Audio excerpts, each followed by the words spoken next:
Hi friends, welcome to Tharan Sundar kitchen. இன்றைக்கி வீடியோவில் நம்ம 2 உருளைக்கிழங்கு 1 கப் பச்சரிசி மாவு வச்சு ஒரு சூப்பரான ஸ்நாக்ஸ் ரெசிபி தாங்க பார்க்க போகிறோம். நம்ம சேனலுக்கு இப்போ தான் ஃபஸ்ட் டைம் வரீங்கன்னா சப்ஸ்கிரைப் பண்ணலைன்னா சப்ஸ்கிரைப் பண்ணி ஆளுங்கிற பெல் பட்டன் கிளிக் பண்ணிக்கோங்க. அப்போ தான் நான் போடுற வீடியோ உங்களுக்கு உடனே நோட்டிஃபிகேஷன் வரும். இன்றைக்கி நான் 2 வேக வச்ச உருளைக்கிழங்கு எடுத்திருக்கேங்க. அது இந்த மாதிரி மசிச்சு விட்டுக்கலாம். கொஞ்சம் கூட கட்டி இல்லாமல் இந்த மாதிரி நல்லா மசிச்சு விட்டுக்கோங்க. இது ஒரு சூப்பரான ஈவினிங் ஸ்நாக்ஸுங்க. நம்ம அரிசி மாவில் செய்கிறதால ரொம்பவே ஆரோக்கியமானதாகவும் இருக்குங்க. இப்போ நான் 1 கப்பு பச்சரிசி மாவு சேர்த்துக்கிறேன். பச்சரிசி மாவு நம்ம சேர்த்துட்டு அதுக்கப்புறமா பிசையலை இன்னுமே மாவு நல்லா சாஃப்டாக வரும். உருளைக்கிழங்குமே மசியாமல் இருந்தால் மாவோடு சேர்ந்து பிசையிலையே நல்லா மசிஞ்சு வந்துடுங்க. இப்போ நான் தண்ணியில் உப்பு கரைச்சி வச்சுருக்கேன்.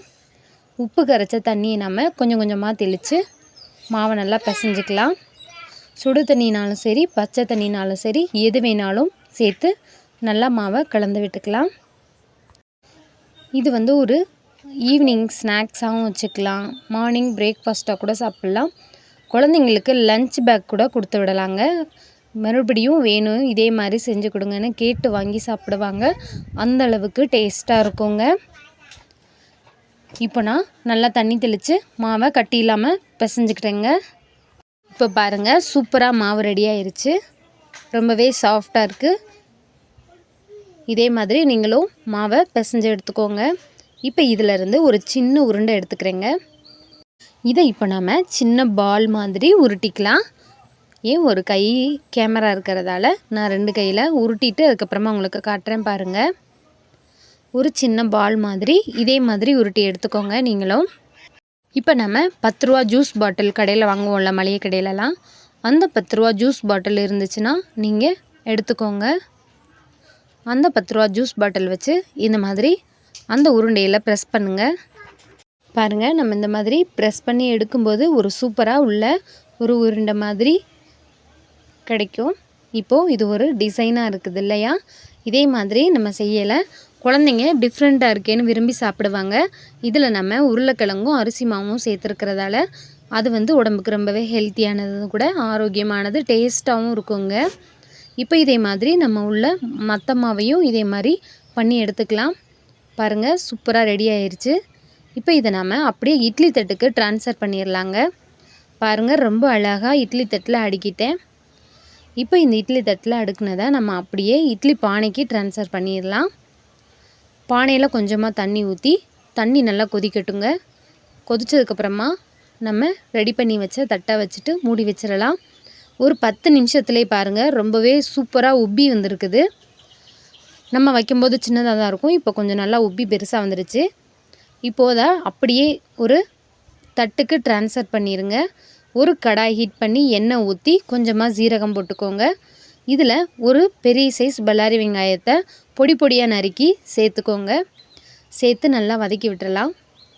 நம்ம ஆல்ரெடி மாவு பிசையில் கொஞ்சம் உப்பு கரைச்சி சேர்த்துருக்கோங்க.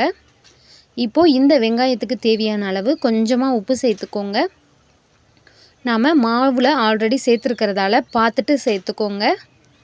இப்போ நாம் வெங்காயம் வதங்கினதுக்கப்புறமா இதில் தேவையான இன்க்ரீடியன்ட்ஸ் எல்லாம் சேர்த்துக்கலாங்க. இதோட கருவேப்பிலை கொத்தமல்லியெல்லாம் சேர்த்துக்கோங்க. இன்னுமே டேஸ்ட்டாக இருக்கும். நான் பசங்க பொறுக்கி வச்சிட்றாங்களேன்ட்டு இந்த ரெசிபிக்கு நான் சேர்க்கலை. நீங்கள் கண்டிப்பாக கருவேப்பிலை கொத்தமல்லி சேர்த்துக்கோங்க. அதோட ஃப்ளேவரோட செமையாக டேஸ்ட்டாக இருக்குங்க. இப்போ நான் உப்பு சேர்த்துட்டேன். சேர்த்து வெங்காயத்தையும் நல்லா கண்ணாடி பதம் வர அளவுக்கு வதக்கியாச்சு. இப்போ நம்ம இதில் தேவையான மசாலாலாம் சேர்த்துக்கிறலாங்க.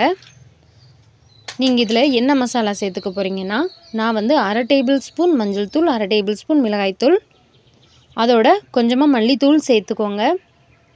நான் 2 கலந்த தூள் சேர்த்துக்கிறேங்க. சேர்த்துட்டு இதை நல்லா ஒரு வாட்டி கலந்து விட்டுறலாம்.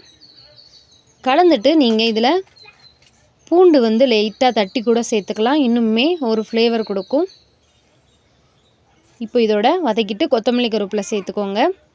நாம் எடுத்து வேக வச்சுருக்கிறோம் இல்லையா, அதை இதோட மிக்ஸ் பண்ணிடலாங்க.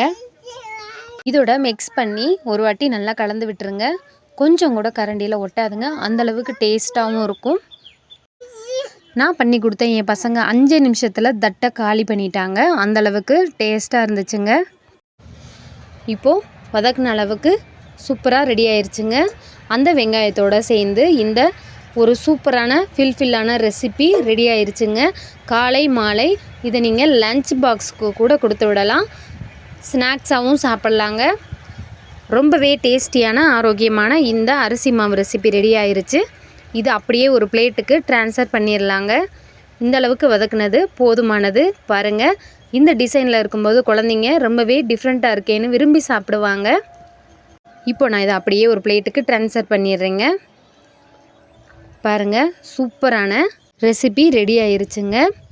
இந்த வீடியோ உங்களுக்கு ரொம்பவே பிடிக்கும்னு நினைக்கிறேன். பிடிச்சிருந்தால் லைக் பண்ணுங்கள், ஷேர் பண்ணுங்கள், கமெண்ட் பண்ணுங்கள். மறக்காமல் நம்ம தர்மசுந்தர் கிச்சனை சப்ஸ்கிரைப் பண்ணிக்கோங்க. தேங்க்ஸ் ஃபார் வாட்சிங் வீடியோ.